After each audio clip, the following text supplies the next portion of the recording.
Good morning, YouTube. Welcome back to the channel. We talked about inverters and batteries yesterday. We have a solar charge controller.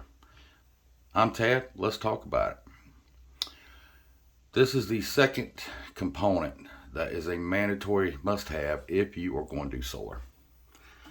This is a 100 amp charge controller, MPPT, maximum power point tracking. That's a fan. That's a fan. Here's your display. Right now it's 11 o'clock a.m. Eastern Standard Time. This charge controller I really like. I'm going to put a link in the description below. I paid, I believe, $199 for it.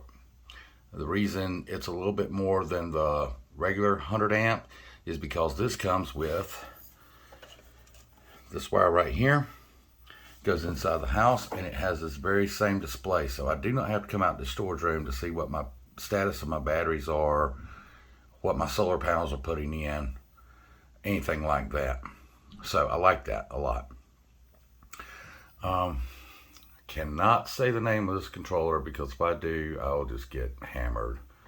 I'm not sure even how to pronounce it, but I did do reviews on it, guys. Everybody likes this charge controller. It's versatile. You can come in right here. You can change your settings. You can go into the menu, come over here and change your settings. If you want this is when the solar panels will shut off when it reaches this max limit here, so not to damage the batteries. And it also will let you know when your batteries are, you can set this parameter here. I've got mine at 12.2 discharge. When it reaches that, I'll cut the inverter off. The load, I don't have a load on this. I have not put a load on it. There's your load leads right there. You'll see there's no wires coming out of there. Coming from your solar array up on the roof, and we'll talk about that on another video. You have your positive right here. That is a 4-AUG wire where all of my positives from the solar panels are hooked together. They run from the roof to here, and they go into the positive here. Same with your negative. 4-AUG comes from the roof. All my negatives are tied together. They come in here. The positive wire, just like our inverter yesterday, we want to exercise our batteries most efficiently we can. So the positive comes to this end of the battery bank and ties in. The negative will come to this end of the battery bank and tie in. That way you're charging your batteries all the way through the system. And when we add more batteries, we'll take whichever end we add on to. Let's say we add on to the side over here. What we'll do is we'll switch our inverter wire over to our new battery, and we will switch our charge controller wire over to our new battery. That way we keep the system charged and discharged equally. Let's see, what else can I tell you here? I chose the 100 amp. You can get them in lower, 20s, 30s, 40s, 60s, 50s. I know I'm building a system that is going to be a lot bigger. I want to expand. I'd rather spend an extra little bit of money than not, because I know I'm going to expand this system. So I'm getting bigger items as I go. If you're just looking to run 5 or 6 solar panels or 2 or even 1 solar panel, then you do not need this. You would need, if you're just looking something small, you wouldn't want to go with this. I went with the MPPT, maximum power point tracking. It manipulates all of your solar power so efficiently. It will not overcharge or undercharge your batteries. It charges them consistently. It switches voltage and amps around to make sure your batteries are at prime condition, they're efficient, and that's what you want. You want something that's I like these. You can get the PWM charge controllers.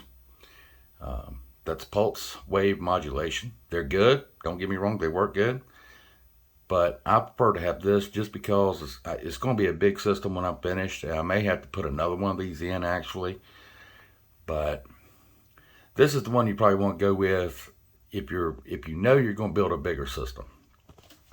The fans will come on if the unit gets too warm. It has a heat sensor here that I have hung up over here in this room. If it gets too warm, it'll sense and it'll cut the fans on.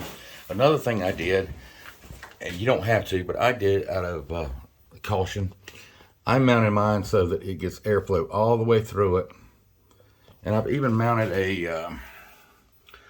I've got a little fan here that I can clip on, come out of a computer. I just clip that onto the battery if it's really hot, and it blows cool air right up under it and behind it. And it'll help these fans out, hopefully help the life of the unit. This tells you right here how many kW. It tells you temperature. Right here, it tells you battery is 40% charged. I've used 12 kW since I've had this unit.